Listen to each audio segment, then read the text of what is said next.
எத்தனை பேருக்கு கொடுக்குறது முக்கியம் இல்லை, எத்தனை பேர் நம்மளால நல்லா இருக்கிறாங்கிறது அது முக்கியம். அதைத்தான் நம்ம சரியாக பண்ணிட்டு இருக்கோம். ரெண்டே காரணம், ஒன்று உடம்புல இருக்கிற டாக்ஸின் கழிவுகளை வெளியேற்றணும், ரெண்டாவது உடம்பை ஹெல்த்தை ரெடி பண்ணணும், இம்ப்ரூவ்மெண்ட் பண்ணணும், சக்தி விட்டணும். தண்ணி ஊற்றினா குடிக்கிறனா கூட வாய் திறந்து தான் குடிக்கலாம், அந்த அளவுக்குலாம் மோசமாயிடுச்சு. பட் அவங்களுக்கு நான் ரொம்ப அதிகமாக இருந்ததுனால வில்வ ஜூஸை ஒரு 4 தடவை குடிச்சேன், டெய்லி 4 தடவை எடுத்துக்கணும் ஒரு வாரத்துக்கு. எடுத்தால் கரெக்டாக 15வது நாளில் அவ்வளவு உதட்டு அவ்வளவு அழகாக வந்துருச்சு. முதல்ல கெமிக்கல் சேர்த்து உடம்புக்கு எடுத்து வச்சுக்கிறாங்க, அப்போ நாமளும் அதை கொடுத்து எச்சா தான் தொந்தரவாகு. அப்போ கெமிக்கல் சேர்த்தாத உணவுகள் கொடுத்தா மட்டும்தான் அதுலேருந்து வெளியே வர முடியும். இப்போ இந்த ப்ராடக்ட்லாம் கெமிக்கல் தேவையில்லை, வேண்டியது இல்லைங்கம்மா, தேவையில்லை.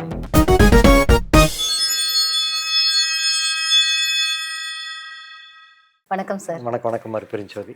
எப்படி இருக்கீங்க? நல்லா இருக்கிறாங்க. நீங்கள் நல்லா இருக்கீங்க? நல்லா இருக்கேன். இன்னைக்கு மக்கள் அதிகமாக சாப்பிட்ற உணவுல விஷம் அதிகமாக இருக்கிற மாதிரி தெரியுது. விஷம் இருக்குமா உணவுல?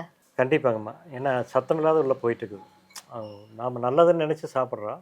இப்போ பார்த்தீங்கன்னா, இப்போது ரோஸ் மில்க் இருக்குது, வெய்ய காலத்தில் ரோஸ் மில்க் எடுத்துக்கிறாங்க, ஏதாவது குளிர்பானங்கள் எடுத்துக்கிறாங்க. குளிர்பானம் எடுத்தாவே அதில் அஸ்காக் சேர்த்திடுறாங்க. நீங்கள் ஜூஸாக அடித்து குடித்தாங்க கூட அஸ்காக் சேர்த்திடுறாங்க. அல்லது கம்பெனி ஐட்டம் வாங்கினாலும் கண்டிப்பாக அது கெட்டு போகிறதுக்காக கெமிக்கல் சேர்த்துறாங்க. பட் இது உடனடியாக பாதிப்பு இல்லைனாலும் படிப்படியாக அந்த பாதிப்பு அவங்களுக்கு ஏற்பட்டு இருக்கு. அதெல்லாம் சத்தமில்லாத ஒரு விஷயம். ஆரோக்கியமான உணவுன்னு மக்கள் நிறைய நம்புறாங்க. அது இப்போ ஆரோக்கியமானது தானா? கண்டிப்பாக ஆரோக்கியமானதுன்னா, பட் அதுலேயே அனலைஸ் பண்ணி பழகணும். உதாரணத்து சிறுதானிய உணவுகள் அப்படின்னாவே, சிறுதானியங்களில் ராகி, கம்பு, சோளம், இதுலேயும் கூட சில சமயம் மருந்தடிப்பாங்க. அது நேச்சராக மானாவாரிய வளர பூமியில் அந்த மருந்தடிக்கிறது வராது. அதே மாதிரி கம்பு, இந்த தெனை, சாமை, வரகு, இதில் கெமிக்கல் வராது. மக்கள் அதையே நம்புகிறோம். பட் அதில் மேக்ஸிமம் அதில் கண்டிப்பாக நல்ல ஆரோக்கியமான உணவு. அதே மாதிரி ஃப்ரூட்ஸில் பொறுத்தளவுக்கு அப்படி தானுங்க. ஃப்ரூட்ஸில் சில ஃப்ரூட்ஸு பார்த்திங்கன்னா மருந்து அடிக்க மாட்டாங்க. அந்த மாதிரி ஃப்ரூட்ஸில் நாம் அதிகமாக எடுத்துக்கலாம். அல்லது ஃப்ரூட்ஸில் மருந்து எடுக்கிறக்கு, அதுலேருந்து பாய்சன் எடுக்கிறக்கான இப்போ இன்றைக்கி நிறைய வந்துருச்சுங்கம்மா. அந்த மாதிரி எடுத்துகிட்டு கூட அதை எடுத்துக்கலாம். பட் ஃப்ரூட்ஸு, கீரை வகைகள் ரொம்ப நல்லா. இப்போ இளநியே இருக்குதுங்க. இளநீ நல்லா பாலிஷாக நல்லா சைனிங்காக அந்த காய் இருந்ததுன்னா கண்டிப்பாக மருந்து கட்டியிருப்பாங்க அந்த மரத்துக்கு. இல்லை மேலே சொரியாக இருந்ததுன்னா கண்டிப்பாக அது நல்ல காயாக இருக்குது, எந்த ஒரு மருந்து கட்டியிருக்க மாட்டாங்க. அந்த மாதிரி நம்ம பார்த்து எடுத்துக்கணும். ஆரோக்கியமான உணவு எல்லாத்துக்குமே தெரியும்.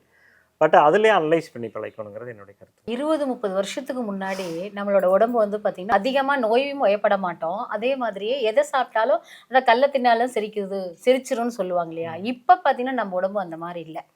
ஏன் நம்ம உடல்நிலை இப்படி மாறி வருது? அன்னைக்கு உடல் உழைப்பு இருந்ததுங்கம்மா, உடலுக்கு ஆக்டிவிட்டி இருந்துங்க. அதாவது ஃப்ரீயாக இருக்க லீவு நாள்லேயும் சரி, இப்போ நிறைய ஸ்டூடெண்ட்டு சரி, எல்லாருமே பாருங்கள், லீவு நாள் ஏதாவது விளையாட்டு அங்கே இங்கே பண்ணிகிட்டு இருப்போம். இப்போல்லாம் எதுவுமே கிடையாது. ஒன்லி செல்ஃபோன் மட்டும் இருக்கிறனால உடம்பு அசைவே இல்லைங்க. ஒன்று. ரெண்டாவது, அன்னைக்கு அஸ்கா சக்கரை கிடையாது. எண்ணெய் செக்கெண்ணெய் தான் இருந்ததுங்க. அஸ்கா சக்கரை கெடுதலுங்க. அது ஸ்லோ பாய்சன் மாதிரி வருது. அதே மாதிரி செக்கெண்ணெயும் அன்னைக்கு இருந்தது. அன்னைக்கு இந்த ரீஃபண்ட் ஆயில், இந்த மாதிரி கம்பெனி ஐட்டம் எல்லாம் எதுவுமே கிடையாது. அதனால தான் இன்றைக்கி 20 வருஷத்தில் மாறி சுகர் வந்தது, ப்ரெஷர் வந்தது காரணமே எண்ணெயும் அஸ்கா சக்கரையும் தான் முக்கியமான காரணம். அதே மாதிரியே இப்போ ஒரு குடும்பம் நல்லதுன்னு நினச்சி சாப்பிடுவோம்ப்பா, அது பார்த்தீங்கன்னா ஏதாவது ஒரு கெமிக்கல் வந்துடுது. இப்போ அந்த மாதிரி அது என்ன சொல்றது, சத்தம் இல்லாமல் அந்த வேலை செய்றீங்க. முன்னே சொன்னீங்கல்ல, உடம்புல தீங்கு ஏற்படுது. இதை நம்ம எப்படி தவிர்க்கிறது? ஆமாம், டீடாக்ஸ் பண்ணிக்க வேண்டியதுங்க. அப்பப்போ நம்ம எடுத்துக்கக்கூடிய உணவுல சத்தம் இல்லாத உள்ளே போயிட்டு இருந்தாங்க கூட அதையே கழிவுகளை நீக்கிறதுக்கான வேலையை நம்ம பண்ணிக்கணும். ஒரு 6 மாதத்துக்கு ஒருக்காவது நம்ம பேதி எடுத்துடணும்.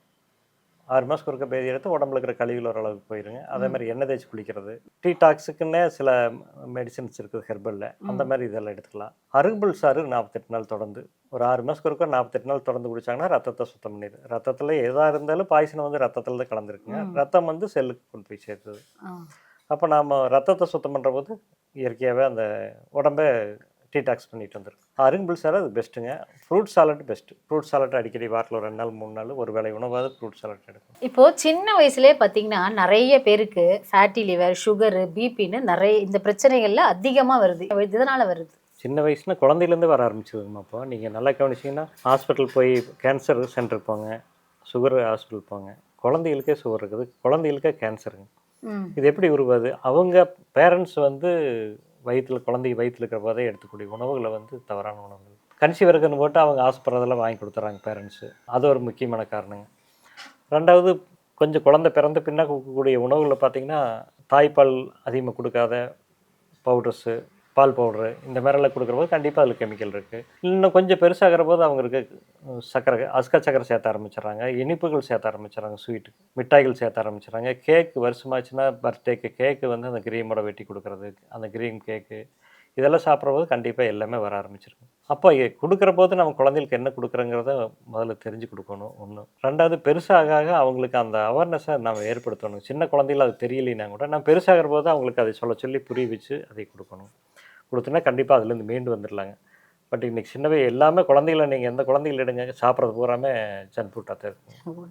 அதனால தான் அந்த பாதிப்பு அதிகம் வருது. இப்போ அந்த காலத்துலலாம் பார்த்தீங்கன்னா எங்களுக்கெல்லாம் வந்து வெள்ளை சக்கரை தான் கொடுத்தாங்க. ஆனால் இப்போ பார்த்தீங்கன்னா வெள்ளை சக்கரை யூஸ் பண்ணவே வேணான்னு சொல்கிறாங்க. இப்போ வெள்ளை சர்க்கரையினால என்ன கெடுதல்கள் இருக்குது? வெள்ளை சர்க்கரை எப்படி பாதிப்பு ஏற்படுதுன்னா சாப்பிட்ட உடனே அந்த பாதிப்பு வர்றது இல்லைங்க. அது உள்ளுக்கிற நம்மளோட உயிர் சத்தை எடுத்துருங்க. இப்போ உதாரணத்துக்கு பார்த்தீங்கன்னா ஒரு மாதுளம்பழம் ஜூஸோ ஆப்பிள் ஜூஸோ கொடுக்குறான்னு வைங்க, ஃப்ரூட்ஸ் நல்லா சத்துள்ள ஜூஸ் கொடுக்கணும்னு கொடுக்குறாங்க. பட் அதில் ஒரு அரை ஸ்பூன் அஸ்கா போட்டாங்க, உள்ளுக்கிற சத்தை பூரா அதை எடுத்துருங்க. பட் அது அந்த பழத்தில் இருக்கிறது மட்டும் கிடையாது, உடம்புக்குள்ளே போச்சுன்னா உள்ள இருக்கிற உயிர் சத்து எல்லாம் குறைக்க ஆரம்பிச்சிருங்க. நீங்கள் கெமிக்கல் எது எடுத்தாலும் சரிங்க, அல்லது புகையிலை, ட்ரிங்க்ஸுங்க, ஸ்மோக்கு, இந்த மாதிரி அந்த மாதிரி ஐட்டம் எது எடுத்தாலுமே மைனஸ் பண்ணுங்க. இதில் முழுசாக மைனஸ் பண்ணக்கூடியது அஸ்கா சக்கரை நம்பர் ஒன்றுங்குது. அப்போ என்னென்னா இப்போ நாள்பட உடம்பு வீக் ஆக ஆரம்பிச்சிடும். மூட்டு வலி வர காரணங்க, சுகர் ப்ரெஷர் வர காரணம், தலைவலி, ஒத்த தலைவலி வர காரணம், இது மாதிரி எல்லாமே வர ஆரம்பிச்சிடும் படிப்படியாக. கால்சியம் கம்மியாயிருமா, இது எல்லாத்தையுமே அந்த அஸ்கா சக்கரை தான் நம்மளுக்கு தொந்தரவு கொடுக்குதுங்க. ஓ, இப்போ பார்த்தீங்கன்னா நிறைய பேர் வந்து இப்போது டீக்கு தான் எல்லாமே அடிக்ட் ஆகிருக்கிறாங்க. இப்போ அஸ்கா சக்கரை இல்லாமல் டீ எடுத்துக்க முடியாது. இப்போ டீ குடிக்காமலே வாழலாமா அப்படின்னா அதுக்கு மாற்று ஏற்படாதுன்னு தான் சொல்லியிருக்கேன். அதையும் ஆமாம், டீ வந்து டீ காபி எல்லாமேங்கம்மா நம்மளுடைய புத்துணர்வு தூண்டக்கூடியது. கொஞ்சம் ஃப்ரெஷ் ஆகிக்கிறக்காக நம்ம செய்கிறோம். இப்போ நீங்கள் டயர்டாகிறீங்க, ஒரு டீ சாப்பிட்றேன்னு சொன்னால் சரிங்கிறீங்க.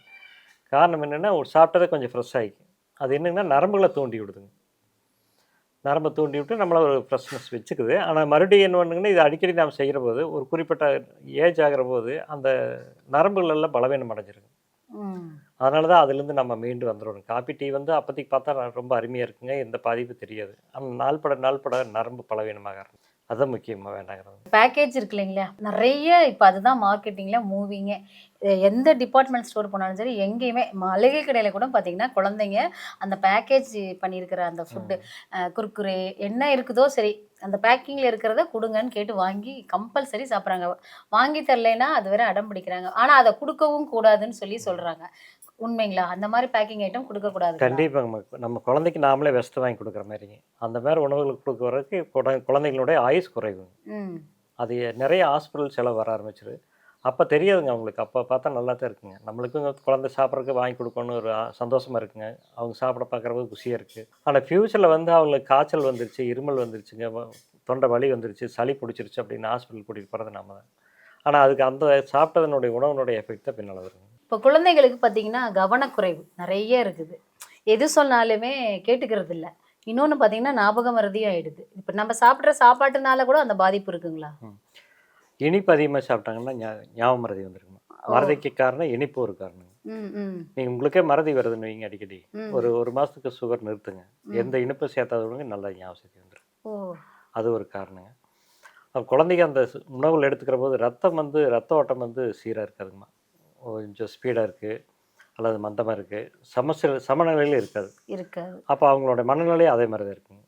ஒரு சில பேர் பாருங்க, குழந்தைங்க ஆக்டிவாக ஓடிட்டே கிடப்பாங்க, நிற்க மாட்டாங்க, உட்கார வைக்க முடியாது. சில குழந்தை உட்கார்ந்த மாதிரியே இருக்குது. இது எல்லாமே காரணம் உணவு தானுங்க. ஹெரிடிட்டி ஒரு காரணங்க, பட் இருந்தாலும் உணவு ஒரு முக்கியமான காரணம் வந்துடுது. சார், இப்போ வந்து சப்ளிமெண்ட்ஸ் நம்ம நிறையா ஜரீரால கொடுத்துட்ருக்கோம். இந்த சப்ளிமெண்ட்ஸ் ஏன் வந்துச்சு? அது நம்ம தினசரி சேர்த்தக்கூடிய உணவுகள் இருக்குதுங்கம்மா. அந்த உணவுகள் வந்து ஒவ்வொருத்தரும் ஒவ்வொரு காம்பினேஷன் சொல்கிறாங்க, ஒவ்வொருத்தரும் மாறுபட்டதெல்லாம் வருது. நாம் ஒரு நேச்சுரோபதியில் எப்படி எடுத்துக்கிட்டால் கரெக்டாக இருக்குது.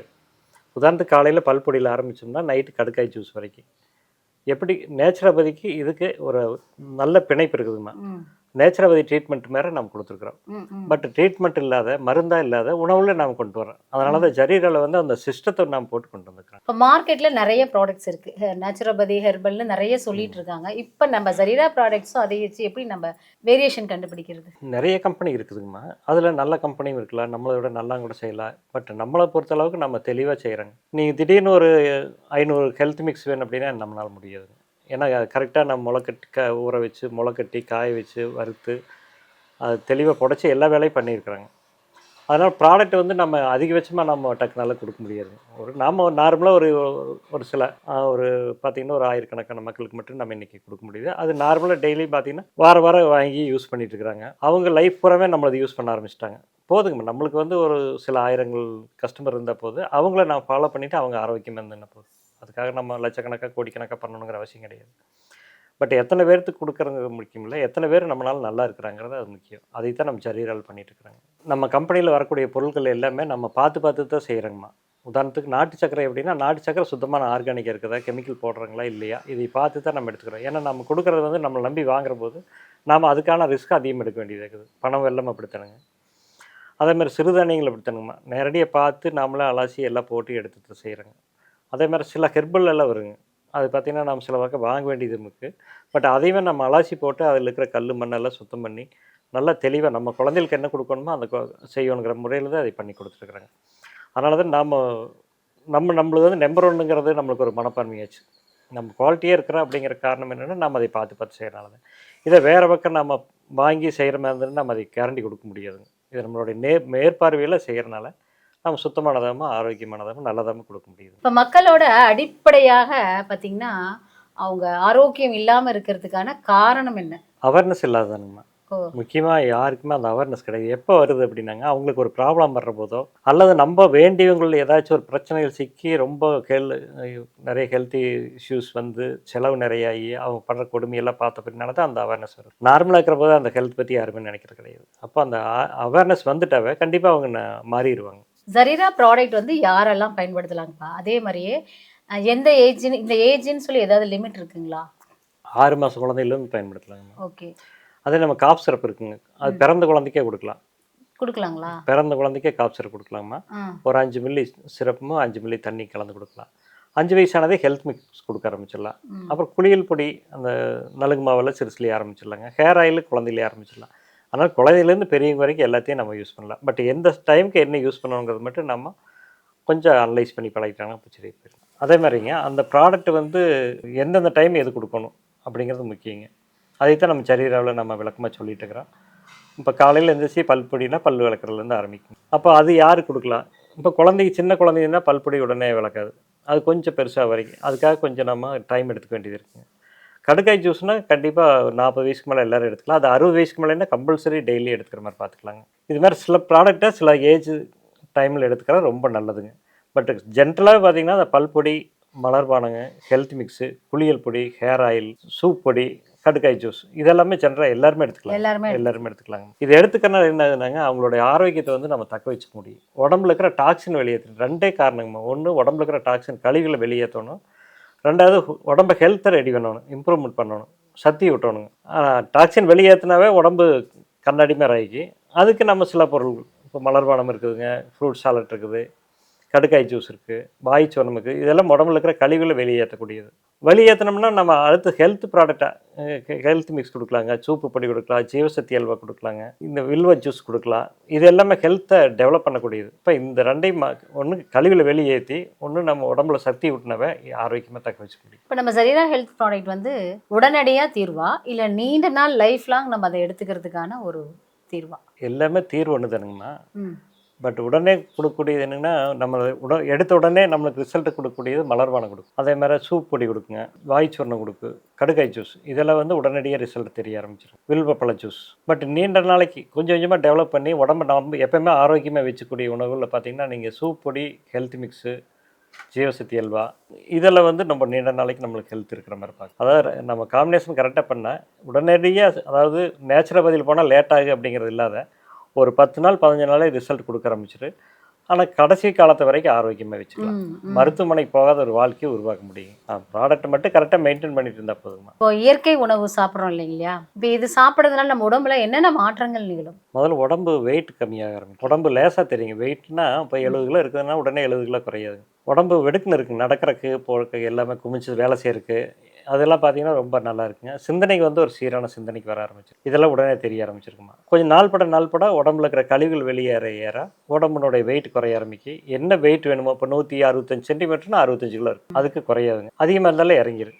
அந்த மாதிரி ஒரு நீண்ட காலத்துக்கு வந்து இதை வச்சுக்க முடியும். உறுப்புகள் வந்து பலப்படுத்திக்கிறோங்க. இப்போ உங்கள் கண்பறவை இருக்குதுன்னா, கண்பறவை வந்து முதல்ல மங்களா தெரிஞ்சிட்டு இருந்ததுன்னா இது சாப்பிட சாப்பிட கண்பறவை நல்லா தெரிய ஆரம்பிச்சு, பசி நல்லா ஆரம்பிச்சிருங்க. லிவர் பூராமே டீடாக்ஸ் பண்ணுற போது, லிவர்னுடைய வேலை நல்லா செய்கிற போது உறுப்புகள் பூராமே ரொம்ப சுறுசுறுப்பாக ஆரம்பிச்சு. கண்டிப்பாக இந்த கேன்சர்லேருந்து நம்ம கேன்சரே வராதுங்கம்மா. ப்ரெஷரு, சுகரு இது எல்லாமே வராது. அதுக்கெல்லாம் முக்கியமான காரணம் இந்த உணவு முறைகள். உணவு பழக்க வழக்கம். சரி, நம்ம ஜரீரா ப்ராடக்ட்ல வந்து பார்த்தீங்கன்னா எல்லாமே நேச்சுரோபதின்னு சொல்றீங்க. ஏன் நீங்கள் கெமிக்கல்ஸ்லாம் எதுவுமே கலக்கிறது இல்லையா? ஆமாம், நாம் அவங்க நோயிலேருந்து வெளிவரக்காக தான் கொண்டு வர்றோம். அவங்க ஓகே. முதல்ல கெமிக்கல் சேர்த்து உடம்புக்கு எடுத்து வச்சுக்கிறாங்க. ஓகே. அப்போ நாமளும் அதை கொடுத்து எச்சா தான் தொந்தரவாகு. அப்போ கெமிக்கல் சேர்த்தாத உணவுகள் கொடுத்தா மட்டும்தான் அதுலேருந்து வெளியே வர முடியுங்க. இப்போ இந்த ப்ராடக்ட்லாம் கெமிக்கல் தேவையில்லை. வேண்டியது இல்லைங்கம்மா, தேவையில்லைங்க. நம்ம இல்லாட்டி அதை செய்ய வேண்டிய அவசியம் இல்லைங்க. அதுக்கு நிறைய கம்பெனி இருக்கிறாங்க, நிறைய பேர் இருக்கிறாங்க, செஞ்சுட்டு போயிடுவாங்க. இப்போ ஜூஸ் எல்லாம் பார்த்தீங்கன்னா குடிச்சா கெமிக்கல்லாம் அதில் இருக்கும், ஸ்வீட்டாகவும் இருக்கும். நம்மளதில் வந்து கொஞ்சம் ஒரு மாதிரி எப்படி சொல்கிறது, ஒரு சிலது துவர்க்கும், ஒரு சிலது இனிக்கும். எப்படி இதில் ஃபெசிலிட்டிலாம் எதுவும் இல்லையா? எது போடுறது இல்லைங்கம்மா. போட்டோம்னா அவங்களுக்கு பாதிக்க ஆரம்பிச்சிருங்க, லிவர் பாதிக்க ஆரம்பிச்சிடும். அதனால தான் அது எதுவுமே சேர்த்துறது இல்லைங்க. அது குறிப்பிட்ட ஸ்டேஜில் வரும்போது நமக்கு ப்ரிசர்வேட்டிவ் சேர்த்ததுனால கெட்டு போயிடும். உதாரணத்துக்கு பார்த்தீங்கன்னா நம்ம ஹெல்த் மிக்ஸாக இருக்குதுங்க, நல்லா மூடி வச்சிருந்து ஒரு 6 மாதம் தாங்க. அதை ஓப்பன் பண்ணிவிட்டு காற்று பட்டத்தையுமே செல்லு பிடிக்க ஆரம்பிச்சிடும். காரணம் என்ன, அதில் எதுலேயும் சேர்த்துறது இல்லைங்க ப்ரிசர்வேட்டிவ். ஓ, இதை வச்சு கண்டுபிடிச்சிடலாம். கண்டிக்கலாம். கெட்டு போச்சு, சீக்கிரம் வெளியே வச்சு கெட்டு போச்சுன்னா அதில் எதுவும் கெமிக்கல் கலக்கலாங்கிறது தெரிஞ்சுக்கலாம். ஆமாம். ஒரு செடி இருக்குதுங்க, அது பூச்சிகள் நல்லா தின்னுதுன்னா அந்த செடியில் வந்து எந்த கெமிக்கல் இல்லைங்க, நல்லா இருக்குன்னு அர்த்தம். ஒரு பழம் இருக்குதுன்னா குருவி கொத்தி இருந்ததுன்னா நல்லா இருக்குதுன்னு அர்த்தங்க. அதே நம்ம குருவியே கொத்தில் நல்லா சுத்தமாக இருக்குது அப்படின்னா கண்டிப்பாக அதில் ஏதாவது கெமிக்கல் இருக்குன்னு அர்த்தம். அந்த மாதிரி தான் இந்த, அதாவது நீங்கள் உதாரணத்துக்கு பார்த்தீங்கன்னா எசன்ஸ் கொடுக்குறாங்க குடிக்கிறதுக்கு. நீங்கள் அந்த எசன்ஸை ஒரு துணியில் ஒரு 4 ட்ராப் விட்டு பாருங்கள், கலர் போயிடுதுன்னு வருங்க, கலரே போகாது. அப்போ நம்ம உணவு குழாயில் போகிற போது, உள்ள உடம்புல எல்லாம் போகிற போது அது எத்தனை பாதிப்பு ஏற்படுத்துங்க. இங்கேயா நம்ம சோப் போட்டு கழுவியெல்லாம் தேய்ச்சி எடுத்துடலாம், பட் அது உள்ள ஒன்றும் பண்ண முடியாதுங்களே. அப்போ அந்தந்த இடத்துல இருக்கிற ஆர்கன்ஸ் எப்படி வேலை செய்யும்? அதெல்லாம் கெமிக்கல் தான். கண்டிப்பாக. நம்ம உணவுல கெமிக்கல் இல்லாமல். அதனால தான் நம்ம உணவை வந்து சுத்தமாக சரியாக பண்ணணும். ஏன்னா ஆரோக்கியத்தில் இது வெளியே வர்றதுக்கு நம்மளுடைய சுத்தமாக இருக்கணுங்கிறக்காக தான் அந்த வேலை பண்ணிட்டு இருக்கேன். காலையில் தூங்கி எந்திரிச்ச உடனே என்ன மாதிரியான ப்ராடக்ட்ஸ் நம்ம ஜரீலா இதில் யூஸ் பண்ணலாம்னு சொல்லிடுங்க கையோட. காலையில் எந்திரிச்சு தீங்கன்னா நம்ம என்ன பண்ணுறோம், பல் விளக்குறோம். அது பல்பொடி யூஸ் பண்ணிக்கலாங்க. ஓகே. அது பல் விளக்குனா ஒரு 5 நிமிஷம் விட்டுட்டு விளக்குனா ரொம்ப நல்லதுங்க. அடுத்து குடிக்கிறங்கிற போது 2-3 ஐட்டம் இருக்குமா. ஒன்று மலர்பானங்க. மலர்பானங்கிறது எல்லாருமே குடிக்கலாம். சென்ட்ரலாக நோய் இருக்கிறவங்க இல்லாத எல்லாருமே எந்த தொந்தரவும் இல்லாத குடிக்கலாம். சுகர் கம்மியாயிருங்க, ப்ரெஷர் சரியாயிரு, அஜீரணம் சரியாயிரு, இந்த மாதிரிலாம் இருக்குது. மலர்பானம் எல்லோரும் குடிக்கலாம். அப்புறம் வில்வப்பழ ஜூஸுங்கம்மா. வில்வப்பழ ஜூஸும் எல்லோரும் குடிக்கலாம். அது எப்படின்னா ஹீட்டை குறைக்குங்க, உடம்பு இம்யூனிட்டி பவர் அதிகப்படுத்து, ரத்தத்தில் இருக்கக்கூடிய கிருமிகள் எடுத்துருங்க, ரத்தத்தை சுத்தம் பண்ணி கொடுக்கும். ஆனால் வில்வப்பழ ஜூஸும் காலையில் எம்டி ஸ்டமக்கில் எடுத்துக்கிறது நல்லது. அதே மாதிரி ஜீவசக்தி அல்வாங்கம்மா, அது ஹெல்த் இம்ப்ரூவ்மெண்ட் பண்ணி கொடுக்கும். உடம்பு பலவீனத்தை வந்து சரி பண்ணி குடிக்கிறது ஜீவசக்தி அல்வா. அது வெறு வயிற்றில் எடுத்துக்கணும். அப்புறம் முக்கூட்டு சொன்னோமா, ஐயா வள்ளலார் ஐயா சொன்ன முக்கூட்டு சொன்ன வந்து ரொம்ப முக்கியங்க.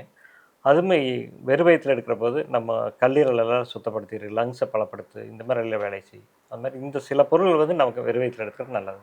அப்புறம் இதை எடுத்ததுக்கப்புறம் நம்ம ஃபுட்டு ஏதாவது இதில் இருக்குங்க? காலை உணவை நீங்கள் சிறுதானிய உணவு எடுத்துக்கலாங்கம்மா. ஹெல்த் மிக்ஸ் எடுத்துக்கலாம், அல்லது நீங்கள் சம்பா கோதுமை, உடச்ச கோதுமை வச்சு சாப்பிட்டுக்கலாம், அல்லது பழையசோறு குடிச்சிக்கலாம், கம்மஞ்சோறு பழையசோறு குடிச்சிக்கலாம். பட் அது மாதிரி ஏதாவது ஒரு உணவில் நீங்கள் எடுத்துக்கலாம். பட் நம்ம ஹெல்த் மிக்ஸ் தொடர்ந்து குடிக்கிற போது உங்களுக்கு உடம்பு நல்லா இருக்கு, ஆரோக்கியமாக இருக்கும். நம்ம ஜரீரா ப்ராடக்ட்டில் வெயிட் லாஸ் பண்ணுறதுக்கு இல்லை வெயிட் மேனேஜ்மெண்ட் பண்ணுறதுக்கும் என்ன சப்ளிமெண்ட்ஸ் இருக்குங்க? நீங்கள் தெளிவாக பண்ணணும். ஒரு நம்ம நார்மல் வெயிட் விட ஒரு 20 கிலோ அதிகமாக இருக்குது அப்படின்னா கொஞ்சம் ஸ்ட்ரிக்டாகவே நீங்கள் ஃபாலோ பண்ணி ஆகணும்.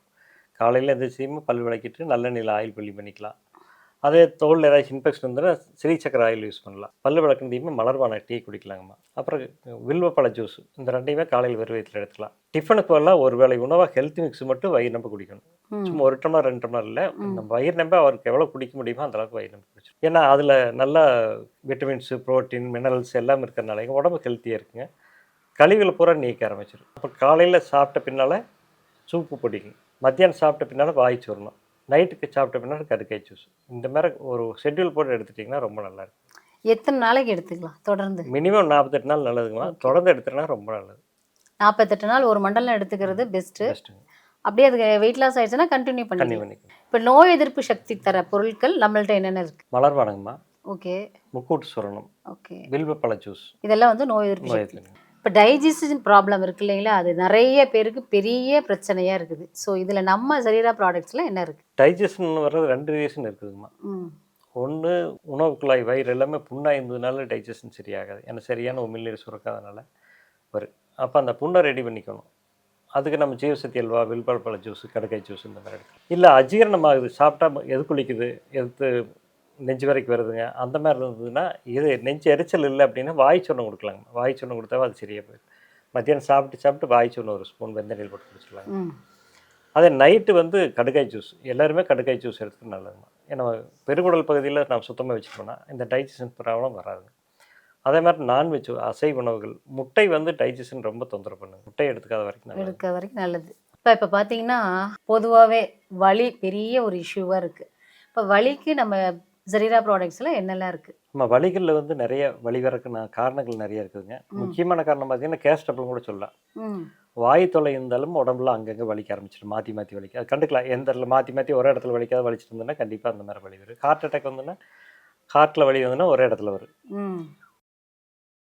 வெஜிடபிளுக்கு வந்து உணவு குழாய் பிரச்சனை இருக்குங்க. அப்போ உணவு குழாய்க்கு வந்து நம்ம ஜீவசக்தி அல்வா, கடுக்காய் ஜூஸு, வில்லோ ஜூஸ் எடுத்துக்கலாங்க. இல்லை மூட்டு வலிகள் வர ஆரம்பிக்கும். மூட்டு வலி எல்லாத்துக்கும் வருங்க. அதில் வந்து எண்ணெய் பசி இல்லாதனால வந்ததுன்னா நம்ம வலிவாத தைலம் போட்டுக்கலாங்க. உள்ளே எடுத்துக்கூடிய உணவுகள் வந்து கொஞ்சம் சுத்தமான எண்ணெய் வந்து சுத்தமான எண்ணெய் இருக்கணும், மரச்செண்ணெய் எடுத்துக்கணும். இல்லை சில பேர்த்துக்கு வந்து ரொமட்டாய்டு வருங்க. ரொமட்டாய்டு வந்ததுன்னா நம்ம நொச்சி தைலம் யூஸ் பண்ணுங்கம்மா. மூட்டுகளுக்கு எல்லாமே நொச்சி தைலத்தை போட்டு வாரம் குளிச்சுட்டு வரலாம். வாரத்துக்கு 2 நாள் குளிச்சு நம்ம வெந்நீர் பொடி போட்டு ஆய் குடிச்சிட்டு வரலாங்க. உள்ளே வந்து ஜீவசக்தி அல்வா எடுத்துக்கலாம். அந்த ரொமட்டாய்டு வலிக்கு அது கேட்கலாங்க. சில சமயம் வெயிட் கூடுதலாக இருந்தும் வலி வருங்கம்மா. அந்த வெயிட் கூடுதலாக வர்றது வெயிட் லாஸ்க்கான ப்ராடக்ட்டு. காலையில் பல்பொடி, மலர்பானம், ஹெல்த் மிக்ஸுங்க, இஞ்சி பூண்டு தேன் வாய் சோறுனா கடுக்காய் ஜூஸ். அதுவாக வாரத்தில் 1 நாளைக்கு 2 நாளைக்கு ஃப்ரூட் சாலட் இந்த மாதிரி வலி வரக்குமான வாய்ப்பு இருக்குங்க. அப்புறம் மெயினாக என்னங்கன்னா எல்லாமே நீங்கள் ஆரம்பத்துலேருந்து பண்ணிட்டு வந்தீங்கன்னா இந்த வலியே வராது. எண்ணெய் தேய்ச்சி குளிக்கிறது மெயின் எடுத்துக்கணும். வீக்லி ஒன்ஸாவது எண்ணெய் 2 தடவை குளிக்க சொல்கிறாங்க, நம்ம 1 தடவையாவது குளிச்சுட்டு வரணும். அந்த மாதிரி குளிச்சுட்டு வந்தோம்னா இந்த வலி பிரச்சனை வராதுங்கம்மா. சூப்பு பொடி வந்து நம்மளது வலிக்கு நல்ல ஒரு ரெமெடிங்க. சூப்பு பொடியை குடிச்சோம்னா நல்லது. அது முடவாட்டு கிழங்கு சூப் இருக்குதுங்க, அது இன்னும் நல்ல ரிசல்ட் கொடுக்கும். நம்மள்ட்ட அதுவும் இருக்குது. அது இருக்குது. வலிக்கு வந்துமா முக்கியமாக வலிவாத தைலம். கால் வீக்கம் இருந்தது, உடம்புல வீக்கம் இருந்ததுன்னா நீங்கள் வலிவாத தைலத்தோட நொச்சி தைலத்தை போட்டுக்கலாங்க. அப்புறம் ஒத்தரை முடிச்சிருக்குங்க. ஒத்தரை முடிச்சு நீங்கள் தைலத்தை போட்டு ஒரு 1/2 மணி நேரம் கழிச்சு வேது கொடுக்க வேண்டியது, வரவேது கொடுக்கும். அதே வேறு சூப்பு பொடிங்கம்மா. சூப் பொடி வந்து குடிச்சிட்டோம்னா நல்லா. அல்சருக்கு என்ன நம்ம ஃபுட்டு? அல்சர் வந்தாங்கன்னா முதல்ல எதையும் தவிர்த்து கொண்டு பார்த்துக்கணும். அல்சர் பேஷண்ட்டு மெயினாக டைம் சாப்பிட்றணும். ஒன்று கிடைக்கலன்னா தண்ணியாக குடிச்சிடணும், அல்லது பழங்களாக எடுத்துக்கணும். ஏன்னா அந்த புண்ணு வந்து திரும்ப எச்சாகக்கூடாது. நம்ம எச்சில் ஊறி மறுபடியும் எச்சாகிடக்கூடாது. 2வது அஸ்க சக்கரை சேர்த்துனாங்கனாலும் மறுபடியும் அதிகமாகும். மசாலா ஐட்டம் சேர்த்தனால அதிகமாகும். பால் தயிர் வேண்டாங்கம்மா, மோர் சேர்த்திக்க சொல்லுங்கள். இந்த ஐட்டங்கள் வந்து மேக்ஸிமம் தவிர்த்துடணும். அதே சமயம் வீக்லி ஒன்ஸாக ஆயில் பாத் எடுத்துடணும். நம்மளில் வந்து என்னென்னா பல்பொடி எடுக்கலாம் ஃபஸ்ட்டு. அப்புறம் 2வது ஜீவசக்தி அல்வாங்கம்மா. 3வது வில்வப்பழ ஜூஸ். அப்புறம் ஹேர் ஆயில். நைட் படுக்கிறபோது உச்சந்தலைக்கு பின்பக்கம் ஹேர் ஆயில் போட்டுக்கலாம். நைட் கடுக்காய் ஜூஸ். இதே போதுங்கம்மா. இது எவ்வளோ வயசு? அதுவாக வெண்பூசணி எடுத்துக்கலாங்கம்மா. டெய்லி எல்லாரும் வெண்பூசணி எடுத்துக்கலாம். வெண்பூசணி சாறு. இப்போ நம்ம ஜரீரா ப்ராடக்ட்ஸ் நிறைய நீங்கள் கொடுத்துட்ருக்கீங்க இல்லையா? இப்போ உங்களோட ப்ராடக்ட்ஸ் கொடுத்து எது நல்லா நமக்கு ஃபீட்பேக் கொடுத்துருக்காங்க மக்கள்? என்ன ப்ராடக்ட்ஸ் யூஸ் பண்ணி? அல்சருக்கு வந்து நல்ல ரிசல்ட் கொடுத்துருக்குமா. ஓகே. உடனடியே ஒரு 15 நாள்லேயே ஓரளவுக்கு ரெடி ஆயிடுறாங்க. அதில் ஒரு பேஷண்ட்டை பார்த்தீங்கன்னா வாய் பூரா புண்ணாயிடுச்சுங்கம்மா. வாய் பூராமே புண்ணாகி தண்ணியே வந்து நம்ம அவங்க அண்ணன் தான் குடிக்கணும். சின்ன பொண்ணு தான், கல்லூரி போயிட்டு இருக்கிற பொண்ணு. தண்ணி ஊற்றுனா குடிக்கிறனா கூட வாய் திறந்து தான் குடிக்கணும். அந்த அளவுக்குலாம் மோசமாயிடுச்சு. பட் அவங்களுக்கு நான் ரொம்ப அதிகமாக இருந்ததுனால வில்வ ஜூஸை ஒரு 4 தடவை குடிக்க சொன்னாங்க. டெய்லி 4 தடவை எடுத்து சொன்னேன் ஒரு வாரத்துக்கு. அப்புறம் டெய்லி 1 தடவை எடுத்து சொன்னாங்க.